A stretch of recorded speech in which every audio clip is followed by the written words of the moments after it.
Good evening.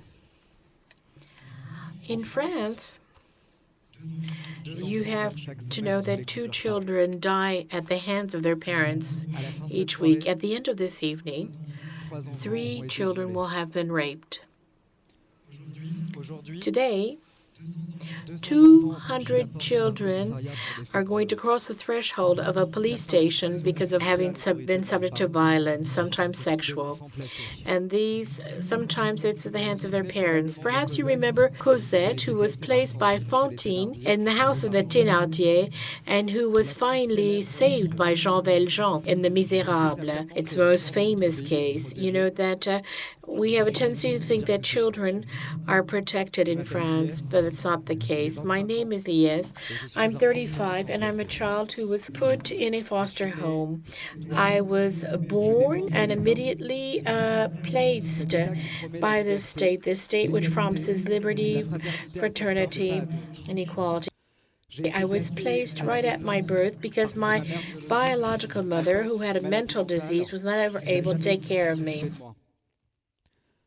I ended up in a nursery until the age of 18 before I was placed in my first foster family. The foster family was a very loving one, giving me everything a child needed. Unfortunately, I only stayed there until the age of 5. For personal reasons, the family had to move to the south of France, and the child welfare services did not allow me to go with them under the pretext that my biological mother, although incapable and absent, still had the legal responsibility for me. I was placed in a second foster family. This time it was one which mistreated me. I slept on a piece of polystyrene on the ground in a room that was often locked. For 2 years, I was locked up in my room, and obviously sometimes I needed to urinate on myself. And when they opened the door, it was to express their sadism. I was subject to ice-cold showers and burning hot showers. It took 2 years for the child welfare services to realize this and protect me. 2 years is a long time, and it does leave traces. When I left, I went from one foster family to another before I ended up in a home, children's home at the age of 10. I was marked by the way it was organized. It was a children's home for kids from 3 to 18 with 2 floors, one for the girls, one for the boys. I was totally shocked by the violence between the children and the violence by the adults towards the children. Normally, when you arrive in one of these children's homes, the first thing that happens to you is you're hazed, subject to hazing, and I was peed upon. The first year, I was a child who was quite reserved, shy, and I was afraid. I was very much afraid. When you do not defend yourself, this is a pretext for others to express the worst violence against you without any condemnation. I was the victim of rape by a child slightly older than me, but I also was subject to the violence of the educators at any time of the day or week because we were late from school, because we were making too much noise in the hallways. And there was a special treatment there. It was the punishment of the chair. Imagine your eyes are closed. You're supposed to imagine that you're sitting, in fact, and you have a ping pong ball on your head on top of a book, and the educator comes by every so often and hits you in the knee, and if your legs collapse, you will be hit. And when my friend Cindy hung herself, I knew this could no longer continue. When a child in the welfare services understands things quickly, then you shouldn't count on the adults to protect you. So I began doing stupid things, being aggressive. I didn't go to school until I was kicked out. I went into a home in the Calvados, an emergency shelter in the Yvelines, and then the educator said I would be sent to a home in the south of France, which was stricter. But in the meantime, I would go to a foster family for 2 weeks. When I entered that foster family for the first time, they asked me a question. They asked me a question no one had ever asked me. They asked me, "Why are you here?" It was the first time I was able to tell my story. It was the first time that someone gave me an opportunity to express myself, tell someone about what had happened to me in detail. And this person's reaction did me a lot of good.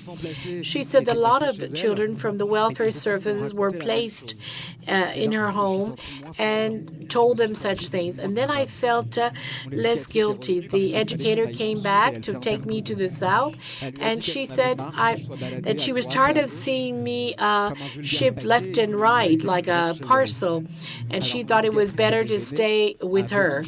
And the educator went to see her boss. He said something that was astonishing. He said, "Well, since somebody finally wants to keep him, leave him there."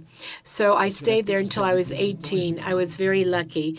In France, there are 340,000 children in the care of the child welfare services. While not all of them are the victims of violence, many are. I told you that I was very lucky, but I think that, when you don't take care of the children in welfare services, people have real difficulties. You need to know that 75% leave these homes and school without a diploma. It's a human aberration, but also an economic one. If you look at the children in the welfare services care, it costs 55,000 euros. Imagine, I spent 18 years in that situation, which means the state in fact placed 1 million euros for me. So how are we to be kept off the street and taken care of? So this is why my role as an ex-welfare child is to be an activist, to share this message with the public authorities, ensure that they hear us, they listen to us, and they act. The solutions exist, and very often they're simple and just common sense. First of all, monitor and control the foster homes. Normally, a foster family will be checked only once every 26 years by the welfare services. But if we don't control these foster families who has mistreated a child, abused the child sexually, or kicks him out, well, they will no longer be able to host a foster child in that département. But if they move to another département, well, they can be a foster family again, because the administration services in the different départements in child welfare do not speak to each other. Now, to change things is not enough without your commitment. You can act by doing several things. First of all, you can call the number 119. This is the national number in France for endangered children. If you have seen a child beaten, mistreated, if you have any doubts about the safety of a child, you must call this number. You can save their life. You can also call the association called Repairs. It is an association created by children who were brought up by the welfare services and who were then thrown out at the age of 18, thrown out on their own. So they are there to help these children, help them keep clean, and help them be reintegrated into society. You can help them by giving them a job, a training program. You can also sponsor them. A sponsorship is not being a foster family, but you can host these children after school or on weekends. You need to note that a child in the welfare service system will not have received a visit after 3 months. In France, you can also vote to ensure that child welfare services are reformed. You know that for a long time, the policies on child protection and child welfare have been neglected. If you look at the budget, 9 million. There are no proposals made. So when you vote, vote with this in mind. Vote with your conscience and remember that these children exist. You know, it's said that a society that abandoned its elderly is putting its future in danger. What about a society that doesn't protect its children? It's the future that we are endangering. We can do much more to protect our children. Thank you.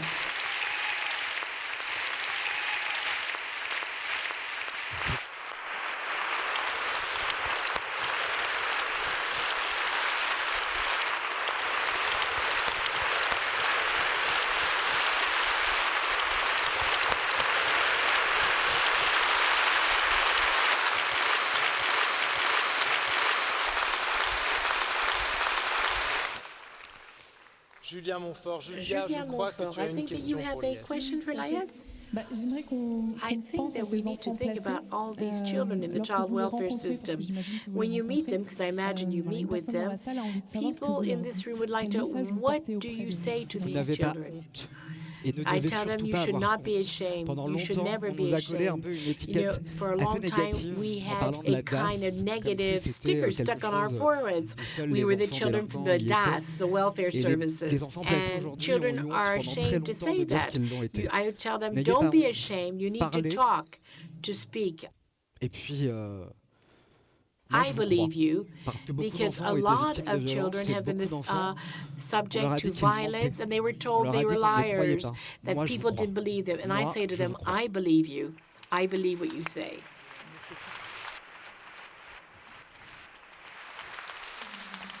Another question.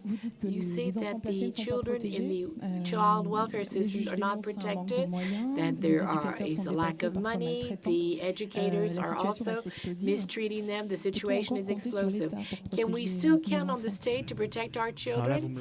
Well, there you have launched me onto a subject which has been broached. I've been very critical of the government's actions these last few months. You know, when Emmanuel Macron was elected President of the Republic, he eliminated the Ministry for Children. We fought to get it back, and today Adrien Taquet is now responsible for child protection within the government. For 1 year, the protection of children policy has never regressed as much in 1 year. We've worked a great deal with him. We've worked especially to get measures adopted for young adults. There was a proposal debated at the National Assembly last year, which aimed at protecting these children in the welfare system beyond their majority. And the government, in fact, put forth a whole series of amendments which have worsened the situation.